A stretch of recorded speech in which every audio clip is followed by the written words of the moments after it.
उत्तर प्रदेश के मुख्यमंत्री Yogi Adityanath social media platform X पर सबसे लोकप्रिय मुख्यमंत्री बन गए हैं। एक्स पर फॉलोअर्स की संख्या के मामले में देश के सभी राज्यों के मुख्यमंत्रियों की फहरिस्त में योगी आदित्यनाथ पहले नंबर पर हैं, जबकि देश में एक्स पर राजनेताओं के फॉलोअर्स की श्रेणी में सीएम योगी का तीसरा स्थान है।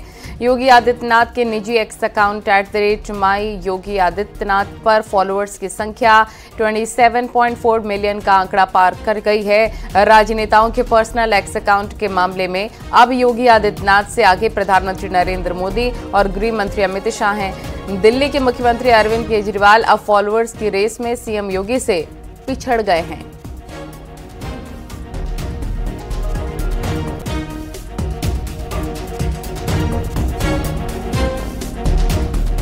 आगे बढ़ते बरेली में मौलाना तौकीर रजा ने एक बार फिर से भड़काऊ बयान दिया है। मुसलमान देश प्रेम की वजह से सब्र किया हुआ है। हमारे नौजवान अगर कंट्रोल से बाहर चले गए तो हिंदुस्तान में जंग का माहौल हो जाएगा, ये उनकी तरफ से कहा गया।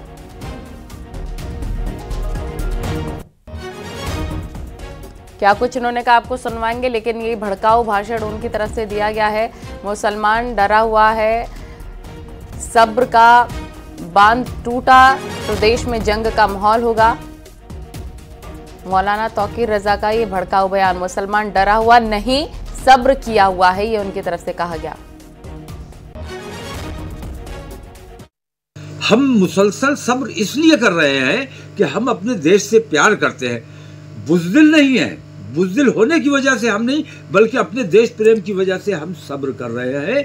सब्र का पैमाना लबरेज आप लोग कर रहे हैं, और विश्व हिंदू परिषद और बजरंग दल जैसे संगठन ये चाहते हैं कि हमारे मुल्क में दंगे फसाद का माहौल बन जाए, खाना जंगी का माहौल बन जाए।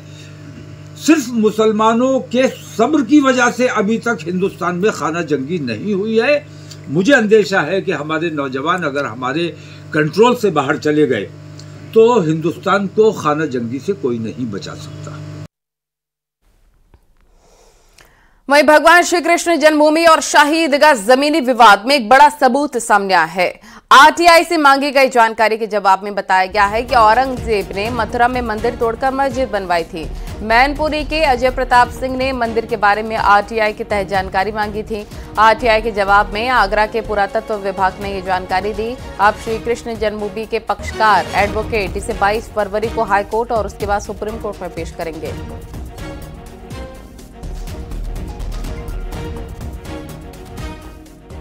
जन्मभूमि के मामले में हमने बहुत सारे दस्तावेज दाखिल किए हैं, चाहे रेवेन्यू रिकॉर्ड हो, चाहे विभिन्न इतिहासकार की पुस्तकें हों, लेकिन अब हमने एक बड़ा महत्वपूर्ण साक्ष्य और भी हमारे पास है, और इसे हम उच्च न्यायालय में दाखिल करेंगे और सुप्रीम कोर्ट में भी दाखिल करेंगे, जिसमें स्पष्ट रूप से भारतीय पुरातत्व विभाग ने कहा है कि ये प्रॉपर्टी मंदिर था, कृष्ण मंदिर था, और इसे तोड़ करके कृष्ण के मंदिर को तोड़ करके कटरा केशवदेव मंदिर को तोड़ करके वहां पे मस्जिद बनाई गई है। इसमें ये तत्कालीन ब्रिटिश गवर्नमेंट 1920 का जो गजेटियर है उसमें इसका उल्लेख किया गया है। तो इससे स्पष्ट क्लियर है। और ये पत्र जो जारी किया गया है 3 फरवरी 2023 को जारी किया गया है, और इसमें बिल्कुल ये 39 स्मारकों की सूची जारी की गई है, जिसमें 37वें नंबर पर इसका उल्लेख किया गया है, और स्पष्ट रूप से कहा गया है कि ये कटरा केशवदेव का मंदिर है, और कटरा केशवदेव के मंदिर को तोड़ करके यहाँ पर मस्जिद बनाई गई। तो इससे स्थिति बिल्कुल क्लियर हो गई है। यहाँ पर हम पहले भी कहते रहे हैं, और ये गवर्नमेंट का गजट है, ये गवर्नमेंट का पत्र है, ये गजट से पत्र बनाया गया है, उस पत्र का यहाँ पर मैं उल्लेख आपको दिखा रहा हूँ। तो इससे स्थिति बिल्कुल क्लियर हो गई, और हम इस पत्र को 22 तारीख को उच्च न्यायालय में दाखिल करेंगे। और बरेली में ऑल इंडिया मुस्लिम जमात के राष्ट्रीय अध्यक्ष मौलाना मुफ्ती शहाबुद्दीन रिजवी बरेलवी ने मुस्लिम पर्सनल लॉ बोर्ड पर सवाल खड़े किए हैं। उन्होंने कहा कि मुस्लिम पर्सनल लॉ बोर्ड अपने असल मकसद से भटक गया है।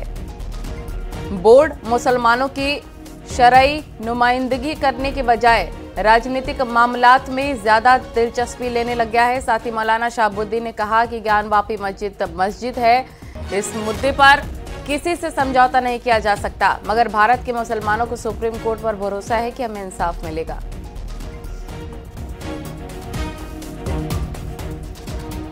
भारत का मुसलमान न्यायालय पे भरोसा करता है।